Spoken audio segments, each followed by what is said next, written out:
رکھتی تھی جو آپ صلی اللہ علیہ وسلم پر اترتا تھا کہ سردی کے ایام میں جسم مبارک سے پسینہ ٹپکنے لگتا تھا۔ غرض جب وحی کی حالت گزر چکی، آپ صلی اللہ علیہ وسلم نے تبسم فرمایا اور سب سے پہلی بات یہ فرمائی کہ عائشہ، اللہ نے تمہاری پاک دامنی بیان فرما دی۔ میری ماں نے فوراً مجھے کہا کہ اٹھو، حضرت محمد صلی اللہ علیہ وسلم کا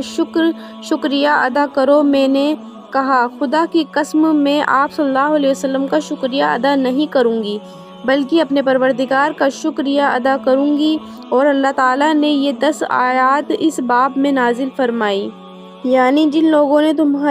تمہارے اوپر یہ بہتان اٹھایا ہے، آخر تک وہ میرے رب نے میری بے گناہی کو ظاہر فرما دیا۔ حضرت ابوبکر صدیق جو رشتہ دار کی غربت کی وجہ سے مستہ کے ساتھ کچھ سلوک کیا کرتے تھے، انہوں نے مستہ کے متعلق یہ سوچا تھا کہ اب میں ان کے ساتھ کوئی بھلائی نہیں کروں گا، کیونکہ اس نے عائشہ کو اس طرح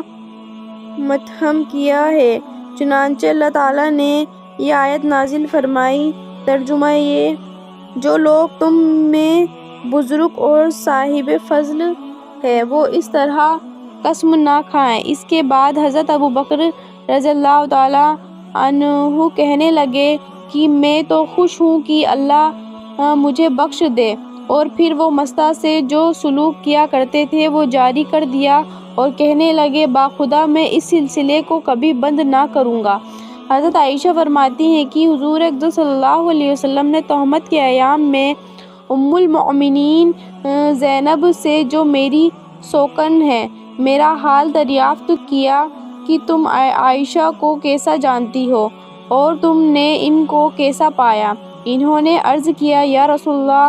میں نے اپنے کان اور اپنی آنکھوں کو محفوظ رکھتی ہوں برائی وغیرہ سے، باخدا میں تو عائشہ کو نیک اور بہتر ہی سمجھتی ہوں۔ حضرت عائشہ فرماتی ہیں کہ حضور اقدس صلی اللہ علیہ وسلم کے ازواج میں زینب میرے برابر کی تھی، اللہ نے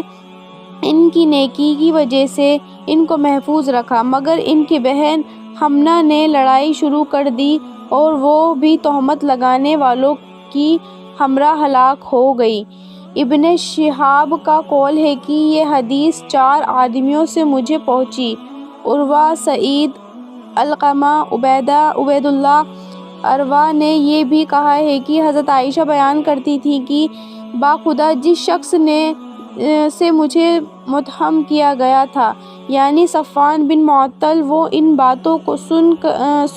کر تعجب کرتا اور سبحان اللہ کہتا اور کہتا، اللہ کی قسم جس کے ہاتھ میں میری جان ہے، میں نے تو کبھی کسی عورت کا سر بھی نہیں کھولا، جمع کیسا؟ حضرت عائشہ فرماتی ہیں کہ اس کے بعد وہ صفوان اللہ کی راہ میں شہید ہو گئے۔